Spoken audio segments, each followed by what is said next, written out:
The static-filled voice of the supply boat captain was the last human sound I heard that wasn't my own. Or Mikkel S. Last stop, gentlemen. Godspeed. He didn't look at us as he said it, his eyes fixed on the greasy horizon. The transfer onto the service ladder of the Atlas 9 was a clumsy ballet of backpacks and equipment cases swung over a churn of freezing gray water. The ladder shuddered under our combined weight. Then the boat's engines grumbled and it pulled away. A white scar on the sea that smoothed out until there was nothing. Just the wind, the sigh of the sea, against the colossal legs of the platform, and us. My name is Leo Shaw. I was there because the company paid a hazard bonus that could erase 2 years of debt in 6 weeks of work. My partner was Mikael Janssen, a Swede with forearms like seasoned oak and a perpetual, quiet skepticism. Our job was simple on paper. Reactivate the Atlas 9, a decommissioned drilling platform in the North Sea, and perform a structural and systems audit to see if it was worth refurbishing. It had been cold stacked for 8 years. The company files called it asleep. The few veteran rig hands ID, spoken to in the bars of Aberdeen, called it something else, with a twist of their mouths and a change of subject. One grizzled old man, his face a road map of wrinkles and oil stains, had just refilled my pint and said, "They're not paying you that bonus for the rust, son. They were paying you for the quiet." He wouldn't elaborate. The climb up the ladder to the main deck was 40 feet of vertigo.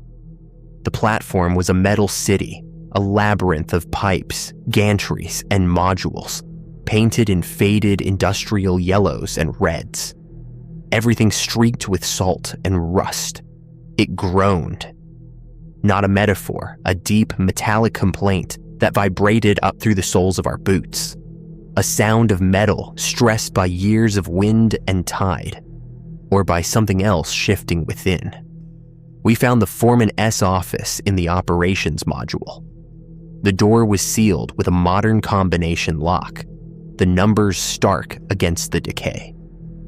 The code was in our briefing packet. Inside, it was a time capsule. Charts from 8 years ago were still pinned to a corkboard. A coffee mug sat on the desk, a brown stain at the bottom, and in the center of the clean, dust-free desk lay a single binder, black, with a white label that read, Operational Protocols, Atlas 9 Reactivation, Mandatory. Mikkel snorted. Paper. How quaint. I opened it. The first page was a standard safety briefing, fire exits, lifeboat locations, MSDS sheets. Then page 2. The heading read, Supplemental directives to be followed without deviation from dusk until dawn. What is this? I murmured. Mikael leaned over. Some old safety theater. Don't fall asleep on watch. That sort of thing. But it wasn't tea. I read the first entry. 1. All exterior work ceases 1 hour before sunset. The final task must be the illumination of the perimeter beacons on the main deck catwalk. All personnel must be within the habitation module before last light. The door is to be sealed from the inside using the supplied bolt mechanism. It is not to be reopened until 1 hour after sunrise. A bit paranoid about night shifts, Mikael said, already turning to unload his gear. He began stacking his duffel and tool cases against a bulkhead, the thuds echoing in the small room. I kept reading. The rules were numbered, precise, and utterly bizarre. 2. The radio in the operations room is to be powered on at all times. Channel 4 is for routine communication. If a voice on Channel 4 identifies itself as maintenance or uses the call sign Kilo 7, do not respond. Switch immediately to Channel 7 and state, Channel Clear. Wait for 60 seconds before returning to Channel 4. 3. A freshwater tap runs in the lower laundry room. B deck, corridor C. It will sometimes produce salt water. If this occurs, do not shut it off. Let it run for exactly 3 minutes. It'll revert to fresh. Shutting it off prematurely risks pipe failure elsewhere. 4. Inventory checks of the food locker and tool cache are to be performed at 9 p.m. and 4 a.m. precisely. Any discrepancy, including items that appear duplicated, is to be logged on the clipboard provided. Do not consume or use duplicated items. Remove them to the red locker in the storage bay and lock it. 5. Personnel count. At 10 p.m., midnight, 2 a.m., and 4 a.m., you will each visually confirm the other S presence and state your name. If your partner appears to be sleeping, wake them for this confirmation. If you cannot locate your partner, do not search for them. Proceed immediately to the operations room, seal the door, and follow the emergency frequency protocol. See page 12. 6. The south-facing access door to the helipad, marked H3, is not to be used after dark under any circumstances. It is to be checked at dusk to ensure it is locked from the outside. The internal deadbolt is not to be engaged. 7. Blinds on all habitation module portholes are to be lowered to the 6-inch mark at sunset. They are to be raised no more than 4 inches at sunrise. The galley window blind must be fully lowered. 8. Auditory anomalies near the desalination unit, A deck, junction 5, are to be ignored. Do not investigate sounds of movement, conversation, or mechanical failure from this area after dark. Report any such sounds in the morning log only if they persist for more than 20 minutes. 9. If you encounter a member of a maintenance crew you do not recognize, do not greet them or make eye contact. They will not address you. If one does address you, refer immediately to Rule 2 and treat the interaction as a radio event. 10. A chalk line is present on the floor of the storage bay, 3 feet from the red locker. No item, including your own person, is to cross this line except during the disposal of duplicated inventory items. The act of disposal must take less than 30 seconds. 11. All interior lights are to be switched off between the hours of 1 a.m. and 1:15 a.m. You may use personal headlamps with red lenses only during this period. White light is prohibited. 12. A series of 12 numbered keys hangs on a board in the operations room. At 11 p.m. and 3 a.m., you must verify all 12 are present. Count them visually. Do not touch them. If a key is missing, or if a 13th key appears, announce clearly, inventory complete, and exit the room. Do not return until the next scheduled check. 13. The heater in the habitation module will sometimes cycle off despite being set to constant. Do not attempt to restart it manually between midnight and 4 a.m. Use the extra blankets provided. 14. You may hear footsteps on the outer gantry. This is acceptable if the footsteps stop outside a door or window. Turn on all lights in your immediate vicinity until the footsteps resume. Do not look outside to identify the source. The list ended there. 14 rules. A cool, procedural madness. "Mikkel," I said, holding up the binder. "This is detailed." He glanced at it, then at the darkening porthole. The company lawyers cover their asses 6 ways from Sunday. Probably some idiot got locked out once and froze. So now we have a rule. It's a just procedure. Make work for the night. Gives you something to do so you done to go stir crazy. I wanted to believe him. The hazard bonus glowed in my mind. A digital number that would zero out my obligations. I copied the rules onto a notepad, a practical gesture. Follow the rules, get paid. Simple. The act of writing them down made them feel more manageable, a checklist for a strange but finite task. We spent the first day assessing the generator. It was a monstrous thing, and after a day of bleeding lines and replacing filters, it coughed to life with a roar that shook the platform. Lights flickered on in the habitation module and ops room. It felt like a victory. As sunset approached, a creeping fog bank swallowed the horizon, dimming the world to a monochrome gray. 1 hour to sunset, I said, checking my watch. Mikhail waved a hand, elbow deep in an open electrical panel. 5 more minutes. I almost have this junction box sorted. Power S fluctuating to the water pumps. Rule 1, I said, pointing to my notepad. Exterior work ceases 1 hour before. That includes being out on the deck. The sun is even down, Leo. It has a suggestion. I need to secure this or we'll have no water pressure tonight. But I was already heading for the door, the notepad a weight in my pocket. I am doing the beacons. Dawn to be long. The catwalk was slick with condensation. The fog made the world strangely silent, muffling even the groan of the platform. The perimeter beacons were mounted on 10-foot poles at each corner of the main deck. They were powerful sodium arcs. I hit the first switch. It buzzed and ignited with a sickly yellow light that fought the fog, creating a dome of hazy illumination.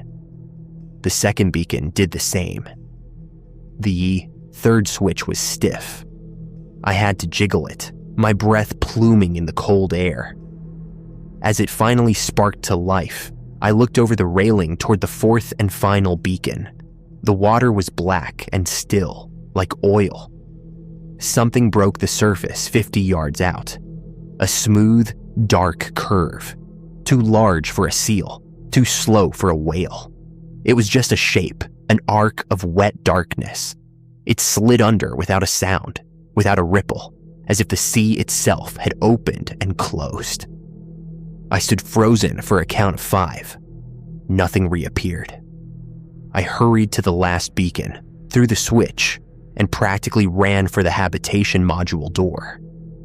Mikhail came in 8 minutes later, just as the last vestige of light vanished from the portholes. He looked annoyed but unhurried.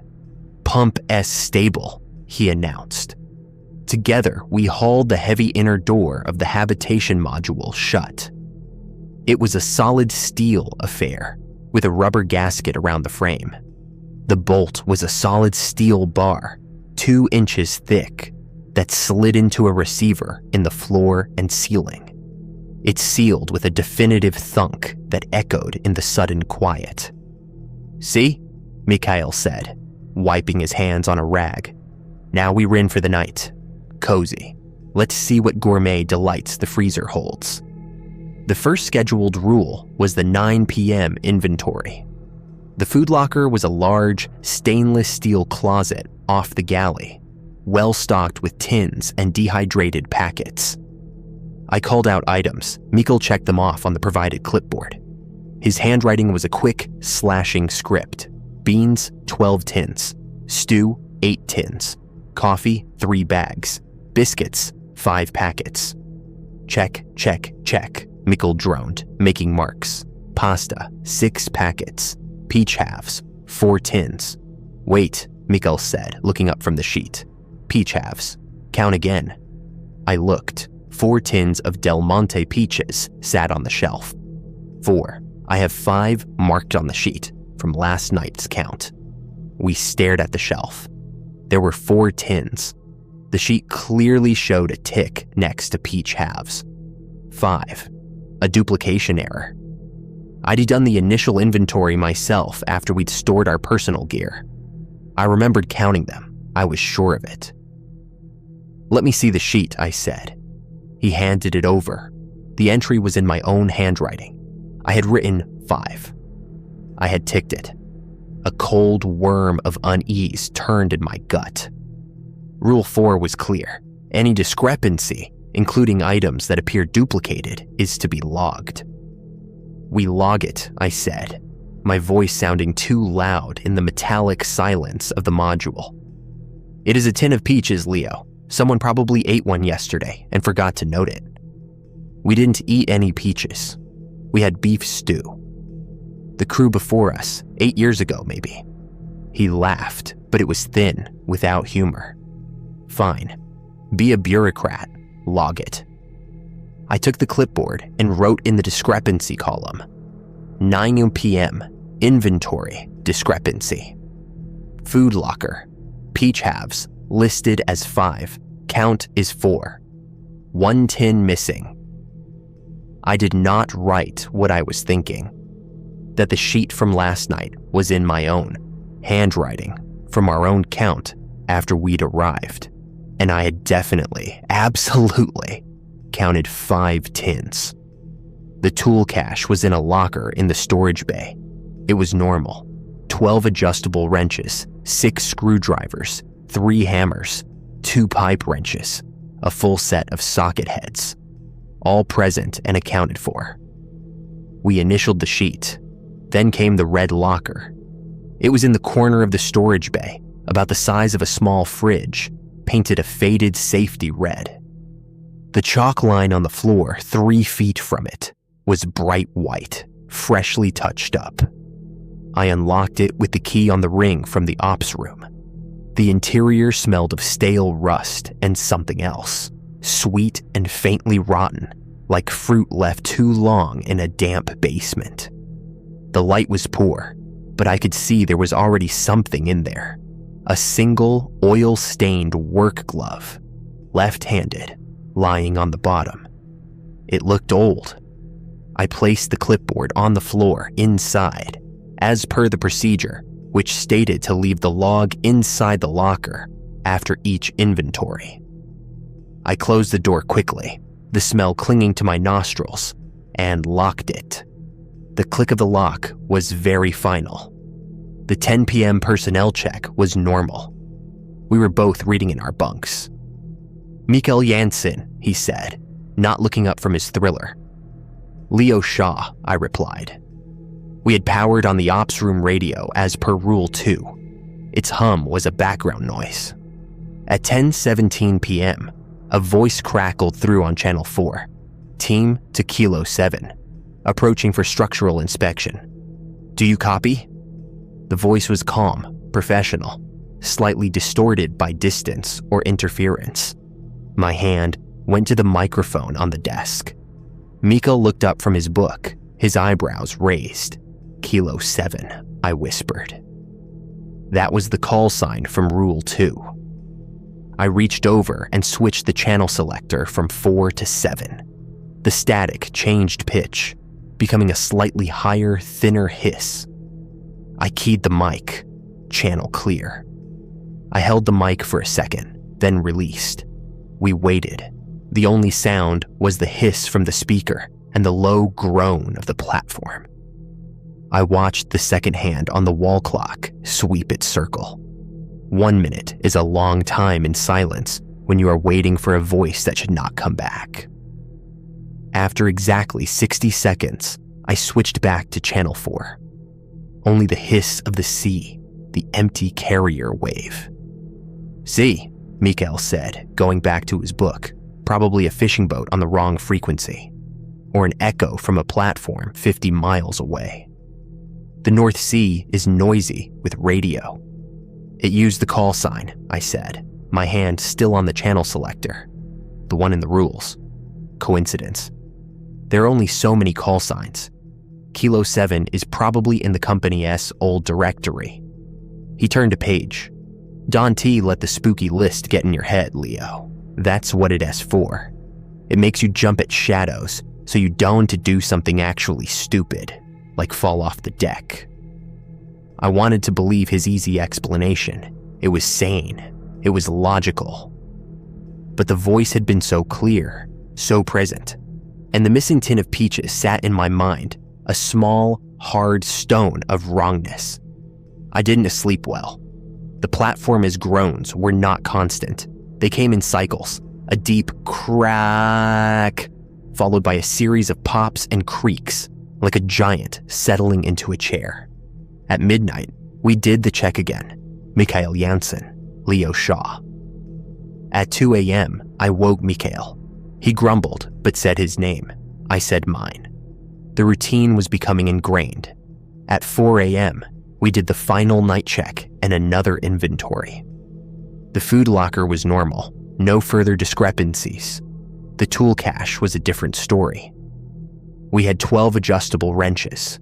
I laid them out on the floor of the storage bay, in a row on a drop cloth. 1, 2, 3.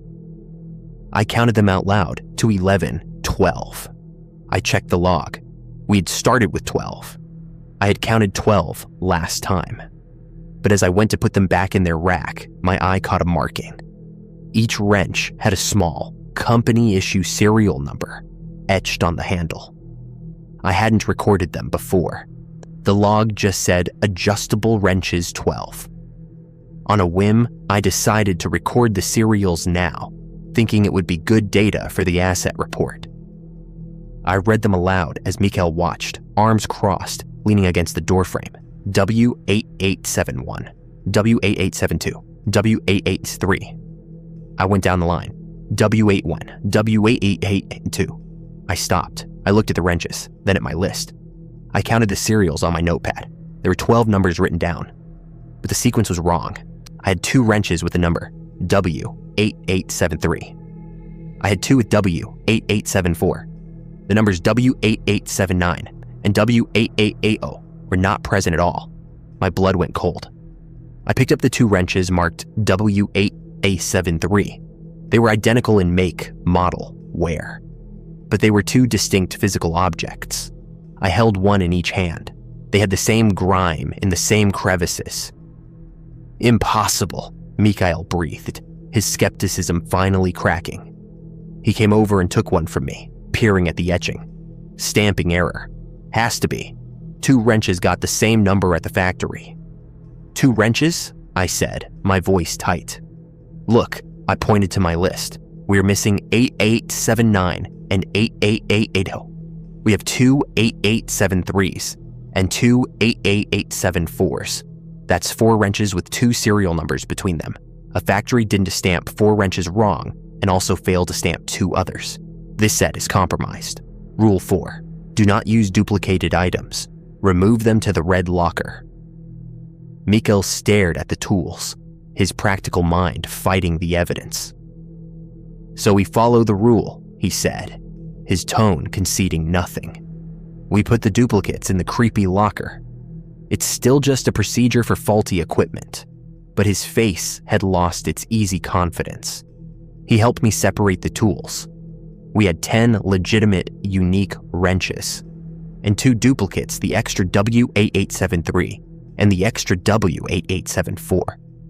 They felt cold in my hands, colder than the others, as if they'd have been stored in a deep freeze. I carried them to the red locker. The sweet rot smell was stronger now, unmistakable. I unlocked it. The glove and the clipboard were still there. I placed the 2 duplicate wrenches beside the glove. They clanked dully against the metal floor. As I closed the door, I heard a sound from deep within the platform, a slow, heavy drag, like a thick chain or a heavy hose being pulled across metal grating 3 decks below. It lasted for about 5 seconds, then stopped. I locked the locker and stepped back over the chalk line. The dragging sound did not return. When I got back to the habitation module, Mikhail was sitting at the small table, staring at the remaining 10 wrenches he delayed out again. This is psychological, he stated, more to himself than to me. Isolation, suggestion. We read the crazy rules, now we were seeing things. Confirmation bias. The numbers are stamped, Mikhail, I said, sitting opposite him. We both saw them. A factory error. A whole batch was misstamped. It's just not supernatural, it is poor quality control. And the dragging sound. This whole structure is under tension. Things shift. He was trying to rebuild his world of logic, bolt by bolt, but the foundation was shaking. We didn't speak much until dawn. An hour after sunrise, we unsealed the door. The morning was bright. The fog burned away to a hard blue sky, scoured by fast-moving clouds. The world felt sane again. We worked, and the daylight rules were normal, just standard offshore safety. Harnesses, permits, radio checks. But the black binder sat on the ops room desk, a silent monument to the night. That second night, the rules felt less silly, more like a checklist for survival. We followed them to the letter. The radio was silent. The tap didn't run salt. The inventories at 9 and 4 were clean. But at the 2 a.m. personnel check, as I woke Mikkel, he didn't respond immediately. He was lying on his back, eyes open, staring at the ceiling in the dim light from the corridor. "Mikael Jansen," I said, louder. He blinked, slowly, as if coming back from a great distance. "Yes, I am Mu here." His voice was flat, devoid of its usual inflection. "Your name, you need to say it." He turned his head on the pillow and looked at me, and for a second, his face seemed unfamiliar. The features too still, like a mask. "Mikael Jansen," he recited. The words correct, but empty. "Leo Shaw," I said, the words dry in my throat. He nodded once and closed his eyes. I lay awake until the 4 a.m. check, listening to the platform breathe. On the third day, we found the amendments. We were checking the watertight doors on the lower decks, a routine structural inspection required by our audit. It was cold and damp below the waterline, the air smelling of stale salt and old oil. In a pump room near the starboard leg, behind a panel of loose insulation that had come away from the bulkhead, Mikael found a metal clipboard. It was old, corroded at the edges, tethered to a pipe by a length of frayed wire. The top sheet was a faded photocopy, titled Amendments to Protocol Incident 11/22. The date was from 9 years ago, just before the platform was mothballed. The amendments were handwritten in a tight, precise script, different from the typed core rules. 1. The saltwater tap procedure, Rule 3, is amended. If the water does not revert to fresh after 3 minutes, evacuate the immediate area of B deck, Corridor C. Do not attempt to shut the tap off. The event will resolve within 15 minutes. Do not re-enter before that time. If you hear singing from the drain, disregard. It is an acoustic anomaly. 2. Personnel checks, Rule 5, are now mandatory every 2 hours on the hour, from 8 p.m. to 6 a.m. The phrase "all secure" must be added after stating your name. Example, Mikael Jansen, all secure. If your partner does not say "all secure" or says it out of sequence, do not acknowledge them further. Do not repeat your name. Proceed to the operations room and follow emergency protocol. 3. The red locker is not to be opened except during mandated inventory disposal. If you hear knocking from within the red locker, ignore it. Do not log this occurrence. Do not discuss it. 4. Beware of condensation forming specific patterns on interior windows, particularly in the galley. If a pattern resembling a spiral or a series of concentric circles appears, obscure the window immediately, using the black vinyl sheet stored beneath the sink. Do not wipe the condensation. Do not touch the glass. 5. During night hours, footsteps may be audible on the deck above the habitation module. This is acceptable. If the footsteps stop directly overhead and are followed by 3 rapid knocks on the exterior hull, turn on all interior lights in your current room for 5 minutes. Do not leave the room during this time. Do not attempt to identify the source of the knocks. 6.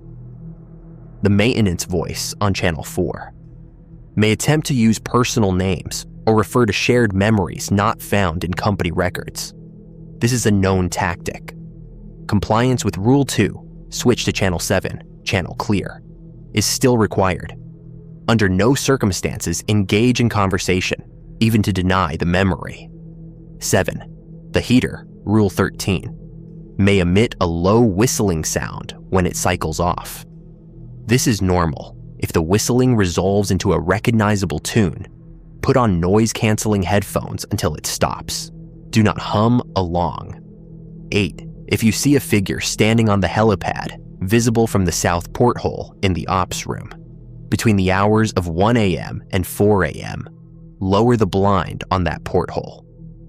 Do not use binoculars. The figure is not there. Acknowledge it only by covering the window. Mikkel read them over my shoulder, his breath clouding in the cold air. Knocking from the locker, he muttered, "Singing drains." Right. They were messing with the new guys, a prank clipboard. Someone had a sick sense of humor.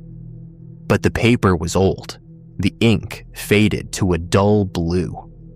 The corrosion on the clipboard was real. The incident date matched no weather event or accident in the company records ID skimmed. I carefully folded the sheet and put it in my pocket.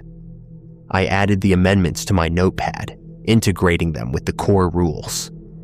Our world of procedures was shrinking, growing more specific, more demanding. That night, the platform felt heavier, as if the sea were pressing up against it with greater force. The groans were less random, more rhythmic. A deep thump, creak, thump, like a heartbeat. At 8 p.m., we did the first amended check. Mikkel Jansen, all secure. Leo Shaw, all secure. Our voices were formal, like soldiers exchanging a password. At 9 p.m., inventory was clean. At 10 p.m., the radio crackled to life, not with a call sign, but with a voice. Leo. The voice was faint, distorted by static, but achingly familiar. It sounded like my sister, Sarah. "Leo, can you hear me?" I'm scared. Ice water flooded my veins. Sarah was safe in Columbus, Ohio. He didn't even know I was on this job. I hadn't spoken to her in 3 weeks. "The connection is bad, Leo. Please answer." Mom S. worried. My hand froze an inch from the microphone. My mother had been dead for 5 years. The voice was perfect. The slight nasal quality she got when she was upset. The way she said my name, with the emphasis on the O. Mikhail was staring at me, his book forgotten. "Who is that?" Rule 6. The maintenance voice may attempt to use personal names or refer to shared memories. It was into saying maintenance, but the principle was the same. A lure, a known tactic. I swallowed, my throat like sandpaper. I reached for the dial, my fingers trembling, and switched from channel 4 to channel 7. The static changed. I keyed the mic, forcing the words out. Channel clear. I held the mic for a second, then released. We waited. The 60 seconds were an eternity. In the silence, I could hear my own pulse in my ears. When I switched back to channel 4, there was only the empty hiss. The voice was gone. My heart hammered against my ribs. It had known my name. It had known my sister S. voice.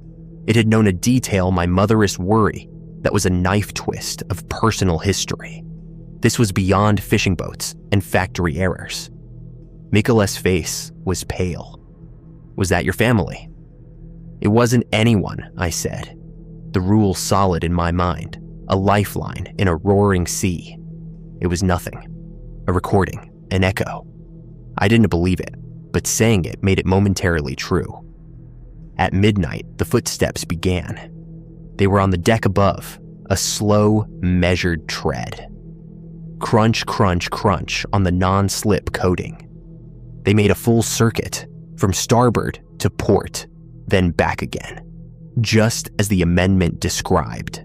Mikkel's eyes were wide, fixed on the ceiling. The footsteps completed a third circuit. They were heavy, deliberate. Not the scurrying of a bird, or the wind-blown debris, a human pace. Then they stopped, directly above the center of our module. Silence, thick and waiting. 3 rapid metallic knocks rang out, vibrating through the structure sharp as gunshots. Bang, bang, bang. I fumbled for the light switch by my bunk, my breath catching. The overhead fluorescents buzzed on, flooding the room with a harsh, clinical light. We sat there, frozen, as the minutes ticked by on the wall clock. The knocks did not repeat. The footsteps did not resume. After 5 agonizing minutes, I reached over and turned the lights off. The darkness felt thicker, more substantial, as if it had gathered weight in the corners. We did the 2 a.m., check in whispers, our backs to the walls, facing the room. Mikael Janssen, all secure. Leo Shaw, all secure. At 4 a.m., we did the inventory. The food locker was fine. The tool cache was missing a single screwdriver, a large flathead. A duplicate had not appeared. One was just gone. I logged it, 4:02 a.m., tool cache discrepancy. 1 flathead screwdriver missing, no duplicate present. When I went to the red locker, I moved quickly, my headlamp on. The sweet rot and brine smell was now overwhelming, a physical presence that made my eyes water. I did not look inside as I placed the clipboard on the floor. I kept my gaze fixed on the exterior of the door. As the latch clicked shut, I heard a whisper, so faint it might have been the wind in a pipe or the blood in my own ears. It was a single side word. Stay. I stumbled back over the chalk line, my boot heel scraping the white mark. I didn't run, but it was a near thing. Day 4 brought the storm. The sky bruised to purple and green by mid-afternoon, and the wind began to howl, a rising scream that plucked at cables and whistled through every grating and vent.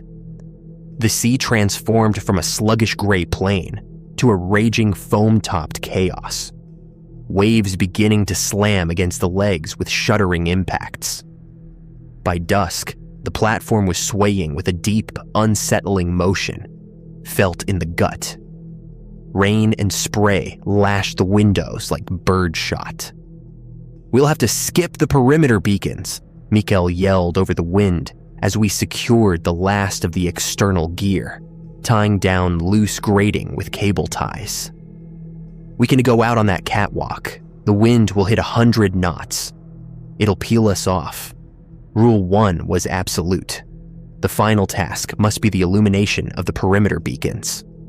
We have to, I shouted back, the rain stinging my face. It's the last rule before seal up. It's not optional. It is suicide. Look at it.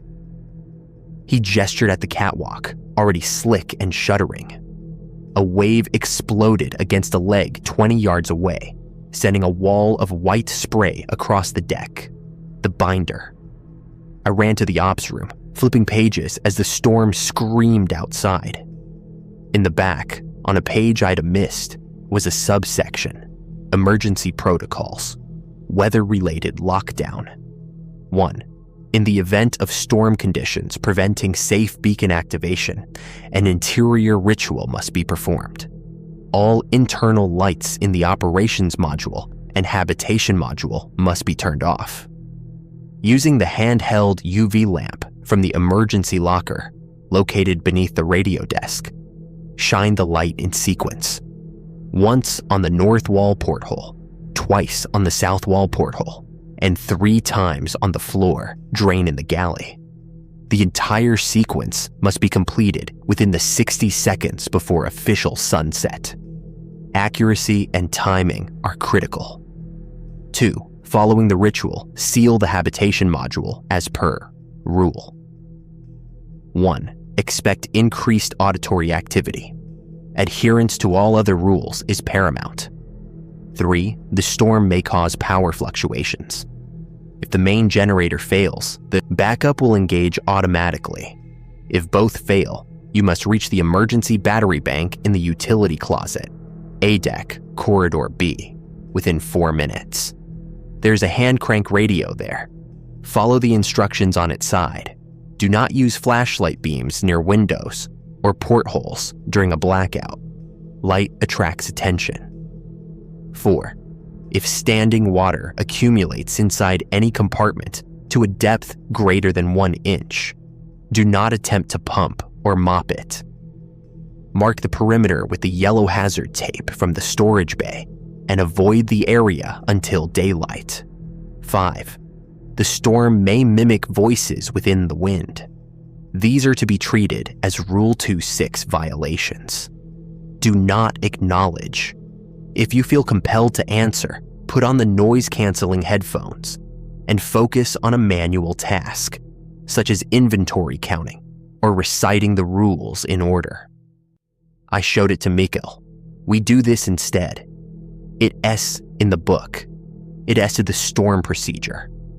He looked from the page to the storm-lashed door, his face a mask of conflict. A UV light show. This is insane. This whole book is insane. The beacons are insane in this wind. This is the sanctioned alternative. It S procedure. We argued, but time was slipping. The light was failing fast. With 10 minutes to official sunset, we gave in. We shut off all the interior lights in both modules. The world became a roar of darkness and storm noise, punctuated by the violent crashes of waves. I found the UV lamp in the emergency locker, a heavy black cylinder with a pistol grip. Its switch clicked with a definitive, heavy clack. A dim, purple beam cut the dark, illuminating motes of dust that swirled like agitated insects. I shone it once on the north porthole. The rain running down the glass fluoresced an eerie electric blue, tracing jagged paths. I swung the beam to the south porthole, shining it twice in quick succession. The effect was the same. Then I ran to the galley, knelt by the floor drain, a grimy, grated hole, and shone the light into it 3 times. The beam illuminated nothing but rusted metal and profound darkness. On the 3rd pulse, I thought I saw something glisten deep in the pipe, but it was gone in an instant. I checked my watch, 47 seconds. We had 13 seconds to spare. We sealed the door. The bolt's thunk was barely audible over the storm's fury. The storm did the rest. An hour after seal-up, the main generator coughed, sputtered, and died with a final grinding shriek. The lights flickered, then went out. The backup generator whined to life, a higher-pitched scream that strained against the storm's howl. It lasted 30 seconds before it, too, choked into silence. Absolute, perfect blackness. The roar of the wind and the crashing waves were now the only sound, and they were immense, a physical pressure on the eardrums. The platform swayed violently, a drunken giant. 4 minutes, I said, my voice swallowed by the noise. Utility closet, A deck. We felt our way into the corridor, our hands on the cold, vibrating wall. We were blind. I remembered the protocol. Do not use flashlight beams near windows. But we had to see to move. I risked a quick click of my standard flashlight, pointing it directly at the floor by my feet. The beam was a tiny, shaky pool of light, revealing scuffed deck plating. We shuffled forward, counting doors, trying to maintain orientation as the world tilted around us. The utility closet was where it should be, the 3rd door on the left in corridor B. Inside, by the light of my carefully shielded beam, a small green LED on the battery bank glowed like a cybernetic emerald. Next to it was the hand crank radio, a bulky, yellow plastic relic with a laminated card wired to its handle. Blackout protocol radio. 1. Crank for 2 minutes to charge capacitor. 2. Tune to 2182 kHz, international distress. 3. Broadcast the following message exactly. Mayday, Mayday, Mayday. This is Atlas 9. We are experiencing a total systems failure. Request status check only. Do not approach. Repeat, do not approach. 4. Listen for 1 minute only. 5. Power off radio. 6. Return to habitation module. Maintain darkness. Use no white light. They don't want rescue, Mikhail whispered, his face ghastly in the green LED glow. They want to tell someone we're still here, I said, the understanding cold and clear. And to stay the hell away. I cranked the handle. The mechanism whirred and grated in the dark, a sound of desperate manual effort. After 2 agonizing minutes, my shoulder burning, I switched it on. The dial glowed a faint orange. I tuned it to 2108.2, keyed the mic, and repeated the message verbatim, my voice trembling but clear against the storm's backdrop. I released the mic. The speaker hissed with empty static. For 50 seconds, nothing. Then a voice, crystal clear and calm amid the storm's rage. Atlas 9, this is Coastal Rescue Aberdeen. Confirm your request. You are reporting total failure, but denying assistance? Over. A real human voice. Professional, concerned, normal. Logic and every survival instinct screamed at me to ask for help, to beg for extraction, to get off this rusting, haunted nightmare. Rule 3 of the Blackout Protocol: do not approach.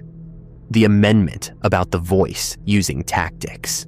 This could be real coastal rescue, or it could be the thing that mimicked my sister, now mimicking rescue, using the most powerful lure of all, salvation. I followed the protocol. I listened for the full minute. As the 60th second arrived, the voice came again, now tinged with static that sounded oddly like a sigh. Understand Atlas 9, standing by on this frequency. Be advised, we are reading multiple sonar contacts in the water around your position. Large contacts, stationary at depth. Do you have visual? Over. Multiple contacts, large, stationary at depth. I powered off the radio. The orange glow died. What did they say? Mikhail demanded. They were standing by, I said, the lie smooth and automatic. They'll monitor the storm. Let us go back. The journey back was a nightmare of disorientation. Without my flashlight, we were blind. We used the counting method, our hands trailing along the pipelined walls, our boots scuffing for landmarks. At one junction, corridor B meeting the central spine, my outstretched hand, feeling for the corner, touched something wet and cold that was not a pipe. It yielded softly, like rotten fruit or cold seaweed, then withdrew into the darkness with a wet, rustling slither. I did not scream. I swallowed the sound, a hard lump in my throat. I kept counting steps, 27 to the habitation module door. We made it back, resealed the door, and sat in the pounding, pitching dark. The storm raged for 8 hours. We performed the personnel checks by touch and voice in the void. Mikkel Jansen, all secure. Leo Shaw, all secure. We did not sleep. We sat wrapped in blankets, listening to the platform scream. Dawn, when it came, was a gradual, grudging graying of the portholes. The storm had abated to a stiff breeze and a sullen heaving sea. The generators were dead, cold iron. We unsealed the door and stepped into a world transformed. Salt crusted every surface in a gritty, white rime. A length of railing on the south catwalk was twisted and torn away. The metal curled back like a pedal, as if seized by a giant hand and wrenched. And Mikkel was different. He moved slowly, his responses delayed, as if he were swimming through thick liquid. During the day, as we tried and failed to restart the generators, he would stop and stare at a blank section of bulkhead for minutes at a time, his head cocked as if listening to a distant conversation. At one point, I found him in the galley, standing motionless before the window. A complex, breathtakingly intricate pattern of condensation had formed on the inside of the glass. A perfect, spiraling latticework of droplets, symmetrical and precise, like a fractal or a snowflake grown in a lab. "Mikkel," I snapped. He blinked slowly, as if waking. "It's beautiful," he said softly, his voice full of wonder. "Look at the geometry. It's perfect." Amendment 4. If a pattern resembling a spiral appears, obscure the window immediately. I shoved him aside, not gently. He stumbled but didn't protest, just watched as I grabbed the black vinyl sheet from under the sink and slapped it over the glass, blotting out the impossible pattern. He didn't protest. He just turned and walked away, back toward our module. That night, with only battery-powered lanterns casting long, jumping shadows, the rules felt like a fragile net holding back an entire ocean. At 9 p.m., I did the inventory alone. Mikkel sat on his bunk, staring at his hands, turning them over as if seeing them for the first time. The food locker was correct. The tool cache was missing 3 items: a hacksaw, a roll of duct tape, a large crescent wrench. There were no duplicates. They were just gone. I went to the red locker to log it. The smell was now a physical presence, a miasma of dead fish, decay, and a cloying sweetness that made my stomach turn. I unlocked it. The glove was there. The 2 duplicate wrenches were there. And now, so were the missing hacksaw, tape, and crescent wrench. They had not been placed there by me. They were arranged neatly, side by side, on the floor of the locker. The crescent wrench was laid across the others like a ceremonial bar. And beside them was something new. A photograph. A Polaroid, faded and water-stained at the edges. It showed 2 men in orange oilskins, smiling on the deck of the Atlas 9 with a giant cod hung between them on a hook. The sun was shining. One of the men was younger, his hair darker, but I recognized the sharp eyes and the set of his jaw from a photo in the Foreman S office. Our rule giver. The other man, broader, laughing, had his face scratched out, gouged away by something sharp that had left ragged tears in the paper. Written on the white border in smeared blue ink, as if written with a wet finger, were the words, "He looked. He shouldn't have looked." I slammed the locker shut. The knocking started immediately. 3 rapid, hollow beats from within the metal box. Bang, bang, bang. It was not the storm. It was inside the locker. I backed away, my heart a trapped, frantic bird against my ribs. Rule 3 of the amendments. If you hear knocking from within the red locker, ignore it. Do not log this occurrence. I turned and walked, then ran, back to the habitation module. Mikkel was still on his bunk, in the same position. "Inventory logged," I said, my voice ragged. He didn't answer. "Mikkel Jansen, 10 p.m. check." He turned his head slowly. His eyes were glassy, distant, focused on something far beyond the metal walls. "All secure," he mumbled, but it was wrong, out of sequence. The amendment was clear. The phrase "all secure" must be added after stating your name. He hadn't stated his name. A cold dread settled in my stomach. "Say your name, Mikkel." He just stared at me, through me. Then his lips stretched into a slow, vacant smile that didn't touch his eyes. "It is quieter down below," he said, his voice a confidential whisper. "In the wet. They sing sometimes. It's not so bad. Breach." This was a clear breach. The rules were specific. If your partner does not say "all secure" or says it out of sequence, do not acknowledge them further. Do not repeat your name. Proceed to the operations room. I stood up, my muscles screaming with tension. I forced my voice to be neutral, flat. I'm gonna check the radio. Charge is low. He nodded, the smile still fixed on his face. Tell them we are almost ready. The words were meaningless, horrific. I walked out, not running, each step measured and deliberate. Once in the corridor, I moved faster. The ops room door had a simple latch. I closed it behind me and slid the secondary bolt, a thin but solid piece of steel.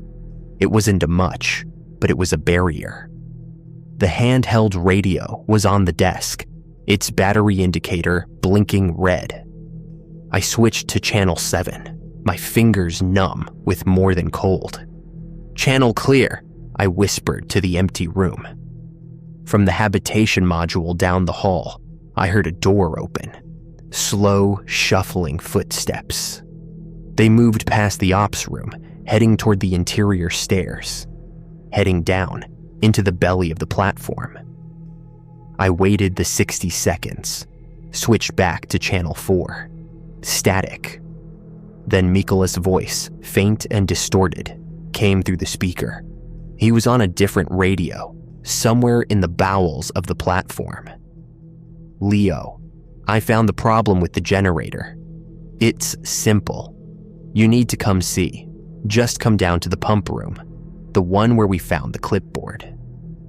It was his voice, but it was also the voice from Rule 2 and Amendment 6, using a known tactic, personal invitation, shared memory, a lure to a specific isolated location.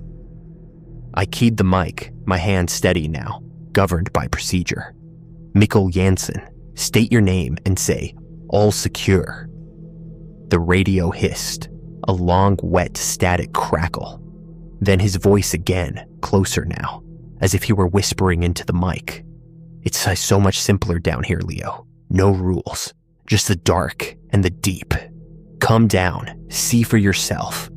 I put the microphone down. I did not acknowledge him further. The siege of that night was solitary. I followed the emergency protocols for a blackout, alone. I performed the personnel check on myself, speaking my name and all secure to the empty room every 2 hours. My voice, the only human sound in a world of groaning metal and whispering pipes. I did the inventories at 9 and 4, noting the continued disappearance of items, a battery lantern, a wool blanket from a bunk, a full first aid kit.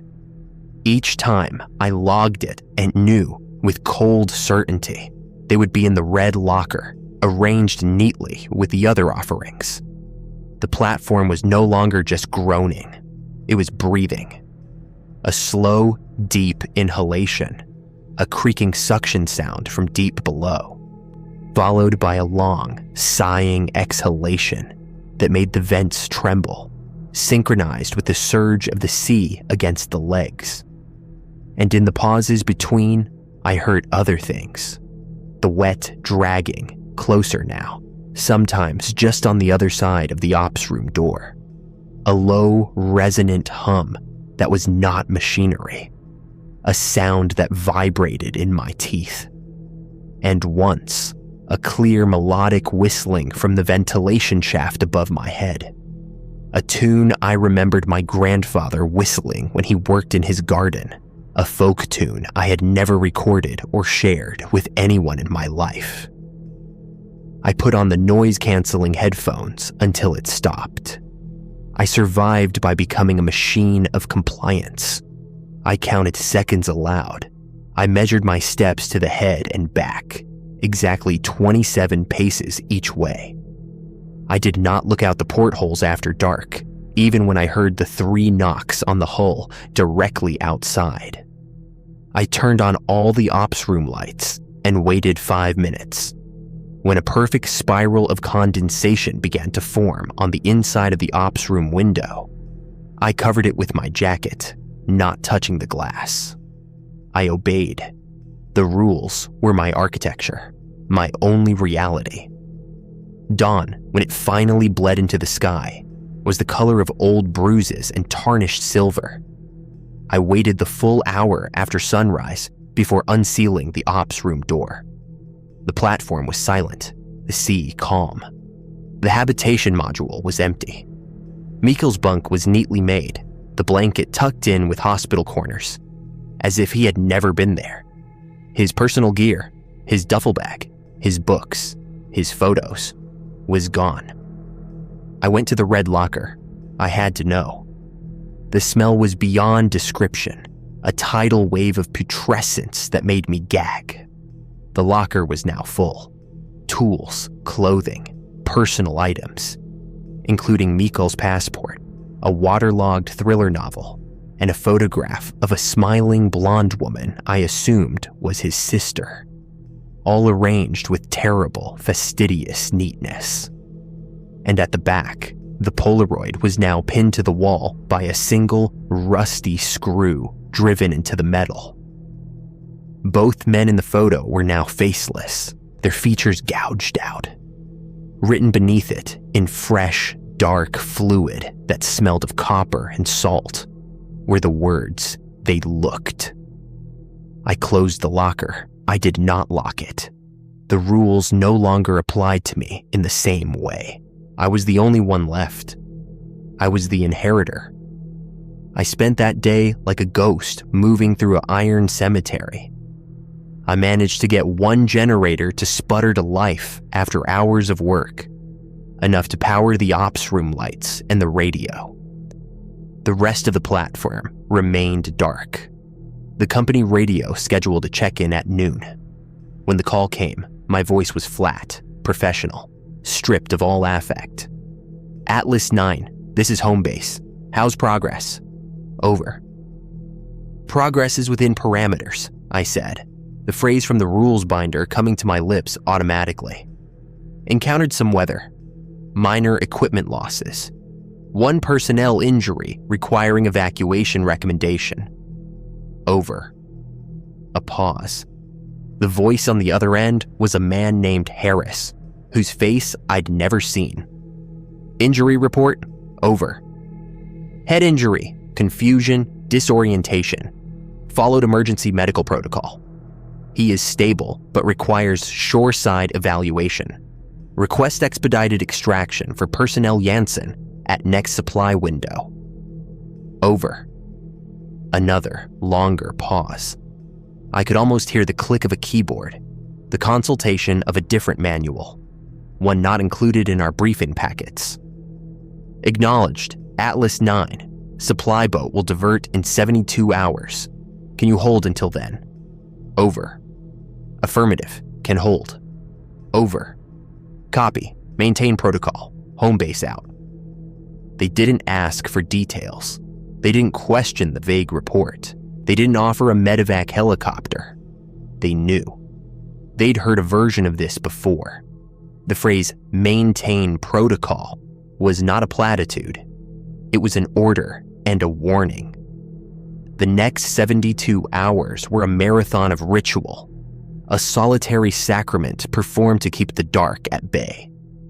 I followed every rule, every amendment, every emergency procedure as if my soul depended on it. Perhaps it did. The platform was active now in a way it hadn't been before.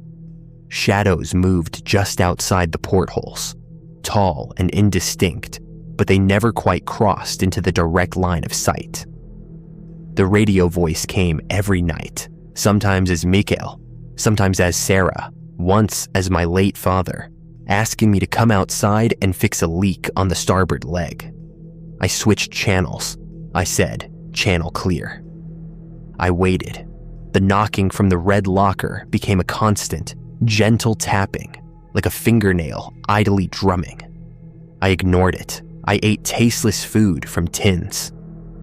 I performed the UV light ritual at dusk alone, my shadow huge and grotesque on the wall. When the blackout came again on the second night, I was already in the utility closet, cranking the hand radio. I broadcast the mayday, heard the multiple contacts, response again, and powered off without a flicker of hesitation. I sat in the dark, swaying with the platform's violent pitches, and I understood. We weren't fixing the platform, we were feeding it. The rules weren't for our safety. They were a way to process the feedstock, to sort the curious from the compliant, the brave from the obedient, the ones who would look from the ones who would follow. It took what looked. It took what reached out. It took what answered. The rules were the filter, and Mikael had slipped through. The platform had digested him, and all that was left was a neat collection in a red locker and a voice on the radio trying to lure me down. I was not curious anymore. I was a function, a maintenance program for a hungry machine. The supply boat arrived on a calm, clear morning, the sea a flat, metallic blue. 2 new men came across on the transfer basket, young, eager for their hazard bonus. They saw the salt damage, the twisted railing. They saw me, pale, thin, my hands steady, but my eyes never still, scanning the horizon, the water, the deck. "Rough weather?" one asked, a kid named Dave with a bright, unlined face and a smile that seemed too big for the setting. "Some," I said. My voice was a rasp from lack of use. I handed him the black binder. "Read this, every word, before dusk today." He glanced at it, chuckled. "The scary rules. Heard about this from the guys on the Heron. They said you guys were a bit jumpy." "Read it," I said, my voice allowing no argument, flat and cold. "And follow it. Don't improvise. Don't think you know better.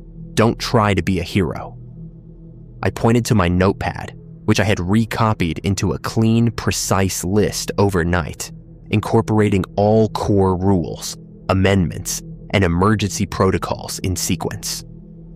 "This is your Bible now. Your name and all secure. Every 2 hours, on the hour. Don't forget. Don't get the sequence wrong." The other man, Carl, older, quieter, looked at me, his smile fading into a scrutinizing frown. "Where's your partner? Jansen?" "Injury. Evacuated," I said. The official lie smooth as oil. "The boat will take me back. The audit is mostly complete. Your job is stabilization and continued monitoring." I showed them the generator, the ops room, the red locker. I told them not to open it unless following the inventory protocol for duplicated items. I did not tell them what was inside. I showed them the UV lamp, the emergency radio in the utility closet. I pointed out the chalk line. I demonstrated the bolt on the habitation module door. As the boat prepared to leave, Dave was already skimming the binder, making a joke about the saltwater tap to Carl. Carl watched me, a deep frown on his face as I climbed into the transfer basket. "You all right, mate? You seem jumpy." I looked at the horizon, then back at the Atlas 9. It stood silent against the vast sky, a stark, intricate geometry of metal and shadow. Waiting. "Just tired," I said. "Remember, the rules aren't suggestions. They're the only thing that matters. The only thing that's real here." The winch whirred, lowering me toward the boat. As the captain pulled away, I looked up. Carl was standing at the railing, watching us go, his face thoughtful. Dave was already heading inside, the binder tucked under his arm. I lost sight of them as we rounded a swell.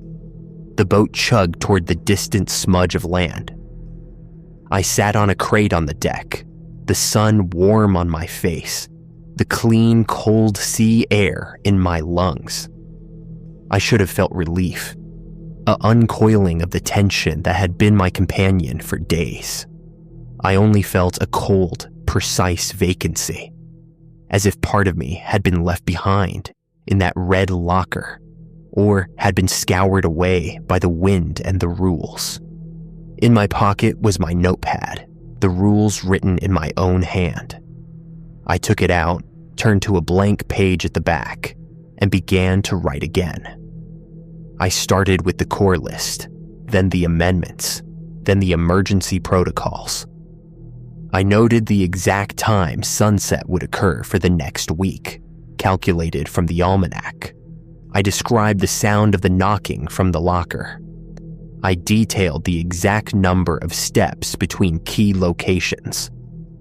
I wrote a footnote about the Polaroid, but did not describe its contents, only its existence and the warning. I was making a clean copy for the next person, the one who would come after Dave and Carl, or the one after them.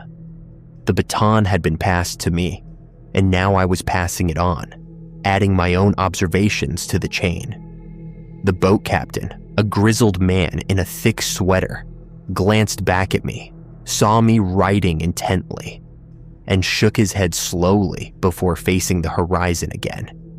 He'd made this run before. He'd seen others like me. He knew the price of the hazard bonus. I didn't look back at the platform. I didn't need to. I knew it was still there. I knew it was always hungry.